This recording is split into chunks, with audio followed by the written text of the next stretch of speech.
What's the difference between Boko Haram and the YouTube Trust and Safety Team? One is a group of fanatics who seek to impose their ideology on the rest of the world by any means necessary. The other is Boko Haram. As of this moment, I am allowed to report the most recent attack by Boko Haram. And if I wanted to say that the attack had nothing to do with the religion of peace, I would be allowed to say that. I wouldn't say that because it's not true. But I would be allowed to lie on YouTube as long as the lie protects Islam from criticism.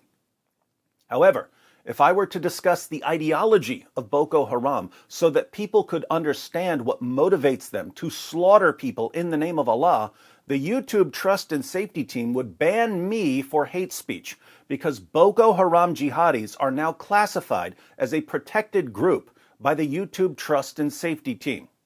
So, I'll just read the news. The Guardian reports.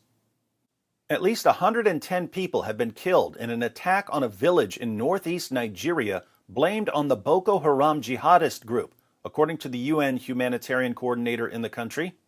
And YouTube protects the killers. Maybe they should change the name of the platform to TerrorTube. At least 110 civilians were ruthlessly killed and many others were wounded in this attack, Edward Collins said in a statement after initial tolls indicated 43 and then at least 70 dead from the massacre on Saturday by suspected Boko Haram fighters. I'm still seeing different death tolls from different news sources. All that I can say with certainty is that a lot of people were killed. The incident is the most violent direct attack against innocent civilians this year, Collins said, adding, I call for the perpetrators of this heinous and senseless act to be brought to justice. The attack took place in the village of Kashobi near the main city of Maiduguri, with assailants targeting farmers on rice fields. Maiduguri is called the birthplace of Boko Haram because that's where the movement started. The Borno State Governor, Babagana Umara Zulum, attended the burial on Sunday in the nearby village of Zabarmari of 43 bodies recovered on Saturday, saying the toll could rise after such operations resumed. The assailants tied up the agricultural workers and slit their throats, according to a pro-government anti-jihadist militia. The victims were among laborers from Sokoto State in northwest Nigeria, about 1,000 kilometers, 600 miles away, who had traveled to the northeast to find work, it said. 6 others were wounded in the attack and 8 remained missing as of Saturday. Collins cited reports that several women may have been kidnapped and called for their immediate release and return to safety. The Nigerian president, Muhammadu Buhari, condemned the attack, saying the entire country has been wounded by these senseless killings. The attack took place as voters went to the polls in long-delayed local elections in Borno State. The polls had been repeatedly postponed because of an increase in attacks by Boko Haram and a rival dissident faction, ISWAP, that's Islamic State West Africa Province.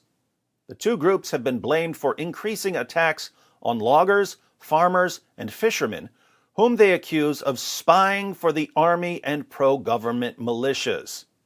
This last sentence is actually the most important in understanding why farmers and fishermen are being slaughtered in the name of Allah. We've seen that there are pro-government anti-jihadist militias. When Boko Haram is murdering and kidnapping and raping in your area, you contact the government or you contact the militia. But this simply paints a target on your back because now you're guilty of opposing jihad. It doesn't matter if you're technically a civilian, you're aiding the forces that stand in the way of jihad and Sharia, and the penalty is death.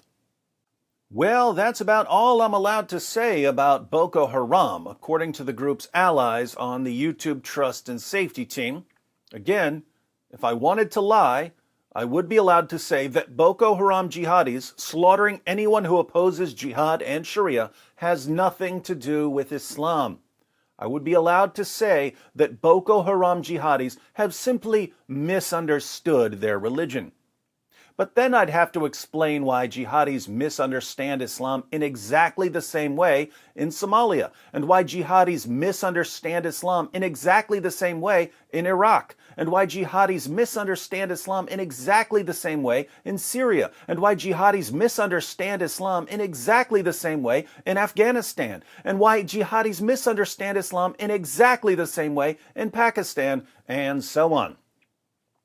How can a religion that's so utterly clear be so utterly misunderstood by its most devout adherents?